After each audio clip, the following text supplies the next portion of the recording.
Canada est de retour dans la sphère des affaires camerounaises et désire réchauffer les échanges avec ce pays ami et frère.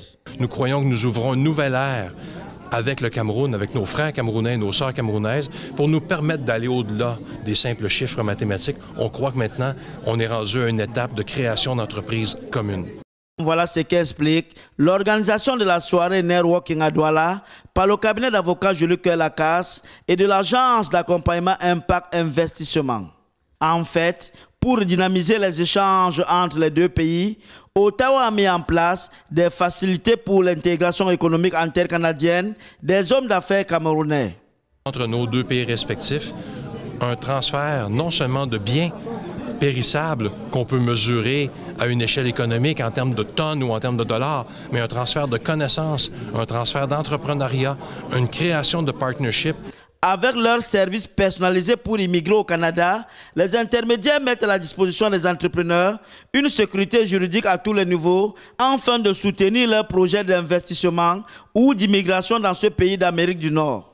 Il y a plus de 600 000 emplois spécialisés qui ne trouvent pas preneurs. Donc, il y a 600 000 emplois qui sont prêts à être pris par quelqu'un qui a les compétences. Concrètement, les deux entreprises canadiennes se proposent de servir d'interface entre Canadiens et Camerounais et de mettre à la disposition de ces derniers toutes les commodités nécessaires pour des voyages et des rencontres d'affaires au Canada. Pendant les échanges, il a apparu que les secteurs qui présentent le plus d'intérêt sont l'agroalimentaire, l'agriculture, la machinerie agricole, l'énergie, les produits chimiques et les équipements de construction. Cette rencontre a été présidée par le Haut-Commissariat du Canada au Cameroun.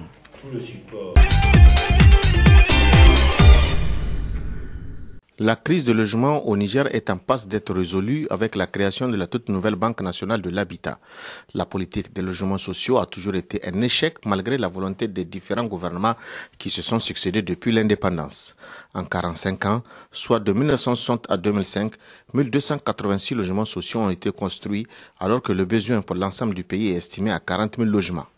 En accédant à la magistrature suprême en 2011, le président de la République, Issoufou Mahamadou, à travers le programme de la Renaissance Acte 1, a lancé la politique Un Nigérien, un toit avec la construction de 1000 logements sociaux par an. À la fin de son premier mandat, 5 ans après, seuls 1721 logements ont été construits. Aujourd'hui, les autorités veulent rattraper le retard et corriger le déséquilibre. C'est ce qui justifie la création de la Banque nationale de l'habitat et la création du Fonds national de l'habitat logé au sein de la même banque. Le cœur de notre mission, c'est le financement immobilier. Le financement immobilier avec, dans toutes ses déclinaisons. Nous accordons des financements aux promoteurs immobiliers qui veulent construire des logements. Ensuite, nous accordons des financements aux personnes à revenus réguliers, pour ne pas dire salariés, du secteur public et privé, désireuses d'acquérir des logements auprès des promoteurs immobiliers que nous avons financés. Pour accompagner les Nigériens, même ceux à faible revenu, la banque a prévu des mécanismes de financement de logements avec des conditions de remboursement de prêts très souples. Lorsqu'on vous prête pour construire un logement, on vous prête en fait un montant important. Comme le montant est important, vous ne pouvez pas le rembourser sur une courte période. 5-10 ans, si on vous demande de rembourser le prix de votre logement, le coût de votre logement sur 5 ans, alors vous risquez en fait de voir votre pouvoir d'achat érodé, complètement érodé. Donc ce qu'on fait au niveau du financement de l'habitat et que nous adoptons au niveau de la Banque de l'habitat, c'est de vous prêter de l'argent pour construire le logement et d'étaler le remboursement sur 15-20-25 ans. Si c'est vraiment des gens qui ont un revenu très modeste, nous pouvons même aller jusqu'à 30 ans. Au Niger, le circuit de la construction de logements en l'absence d'une véritable politique nationale et d'un accompagnement des autorités se fait de façon informelle à hauteur de 95%. La Banque nationale de l'habitat ambitionne de corriger cela avec un programme de construction de 25 000 logements par an. L'île Maurice s'affiche comme le pays le mieux préparé pour le commerce électronique en Afrique, à en croire la CNUSED, Conférence des Nations Unies pour le commerce et le développement. Ce pays qui se positionne au 55e rang mondial affiche cette belle performance grâce à un taux d'utilisateurs d'Internet et un taux de détenteurs de comptes e-commerce au-dessus de 50%, un nombre de serveurs Internet sécurisés et un niveau de fiabilité postale déterminé par l'Union postale universelle élevé. Juste derrière l'île Maurice, on retrouve le Nigeria, pays africain le plus peuplé. Il occupe le 2e rang en Afrique, en grande partie grâce à une augmentation significative de la fiabilité de ses services postaux. L'Afrique du Sud vient quant à lui en 3e position devant la Tunisie, le Maroc, le Ghana, le Kenya, l'Ouganda, le Botswana et le Cameroun, tous dans le top 10 des pays d'Afrique, avec le meilleur indice de préparation au commerce électronique en 2018. Pour autant, la CNUSED estime que l'Afrique est en retard par rapport au reste du monde dans sa préparation à s'engager dans l'économie numérique et à en tirer profit. En effet, les 3/4 de la population africaine n'ont pas encore commencé à utiliser Internet. Précisément l'an dernier, il y a eu au moins 21 millions de clients en ligne en Afrique 2017, soit moins de 2% du total mondial. 3 pays, à savoir le Nigeria, l'Afrique du Sud et le Kenya, représentant près de la moitié de ce total sur le continent. Pour la CNUSED, seuls 13% d'utilisateurs d'Internet ont effectué un achat en ligne en Afrique 2017, contre 68% dans les pays développés comme dans l'Union européenne. Aussi appelle-t-elle les pays africains à accroître leur taux de pénétration de l'Internet pour développer le commerce électronique, tout en faisant en sorte que davantage d'utilisateurs d'Internet actuels fassent confiance au marché en ligne pour effectuer leurs achats.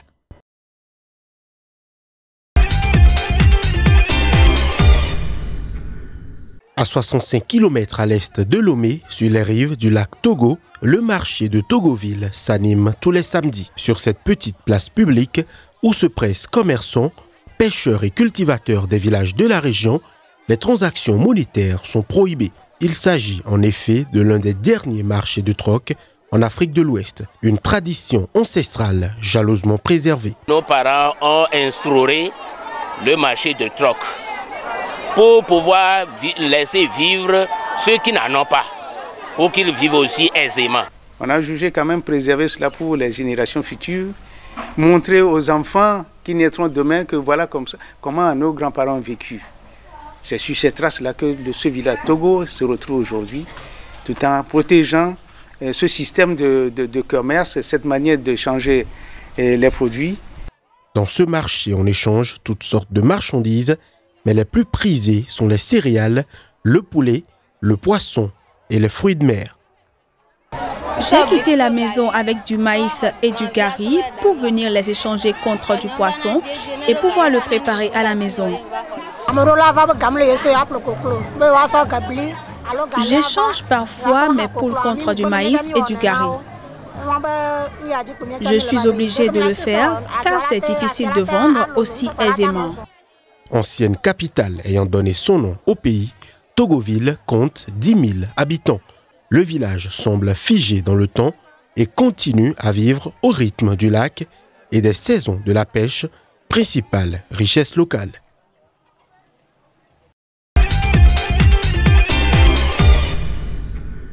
Avec un chiffre d'affaires de 40 milliards 600 millions de francs burundais, soit 20 millions d'euros générés en 2017, le secteur des assurances rêve grand au Burundi. Le pays vise 80 milliards de francs burundais en 2022, soit le double du rendement actuel.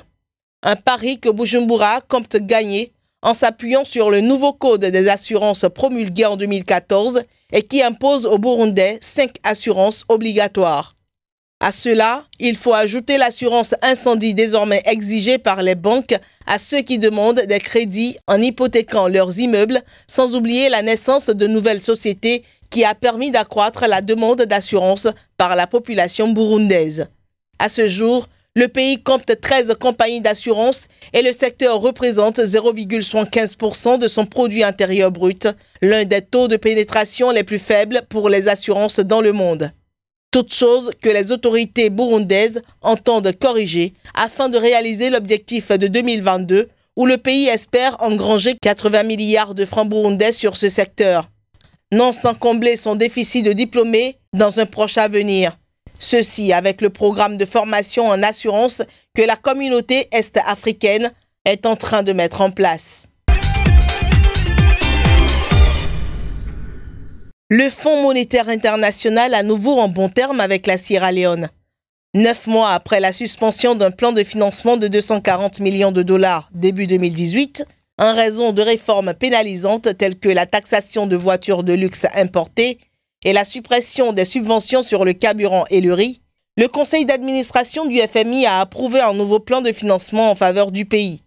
Destiné à préserver la stabilité macroéconomique de la Sierra Leone, à approfondir les réformes structurelles et à améliorer le système éducatif pour réduire la pauvreté, ce nouveau plan de financement est doté de 72 millions de dollars.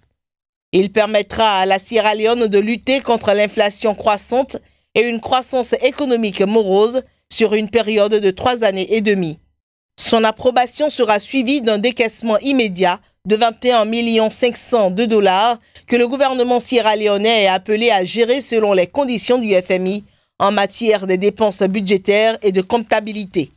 Notons que le Fonds monétaire international s'attend à une croissance de 4% tout au plus et une inflation de 18% en 2018 pour la Sierra Leone. Un pays dont l'économie a connu, après la période d'embellie des années 2000, des périodes difficiles dues à la chute des prix des matières premières et à la fièvre hémorragique Ebola sur la période 2014-2016. Actuellement, Freetown est classé dans la catégorie des États à risque élevé de surendettement en raison de son ralentissement économique.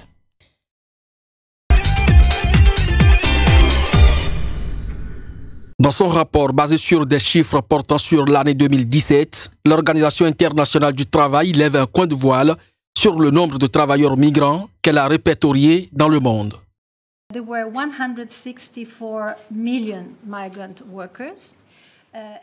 Il y avait 164 millions de travailleurs migrants en 2017 dans le monde et cela représente une augmentation de 9% du nombre de travailleurs migrants internationaux par rapport à nos premières estimations mondiales publiées en 2013. 164 millions sur 227 millions de migrants au total. Vous pouvez donc constater que la majorité des migrants franchissent effectivement les frontières à la recherche d'un travail ou de meilleures conditions de travail. Selon l'OIT, 58% des travailleurs migrants, soit 96 millions de personnes, sont des hommes, soit une augmentation de 2% par rapport à 2013. Globalement, ces travailleurs migrants représentent 4,7% de la force de travail mondiale et l'immense majorité ont trouvé un emploi dans les pays où les revenus sont élevés ou relèvent de la tranche supérieure des revenus intermédiaires. Notons que l'Organisation internationale du travail définit comme travailleur migrant toute personne âgée de plus de 15 ans qui s'est rendue dans un pays étranger à la recherche d'un travail ou une personne déjà à l'étranger qui recherche ou a trouvé un emploi dans le pays de destination. L'OIT qui estime que les migrations sont un phénomène universel auquel doit être donnée une réponse au niveau mondial appelle les pays membres à adopter le pacte mondial de l'ONU qui doit être entériné lors d'un sommet les 10 et 11 décembre au Maroc.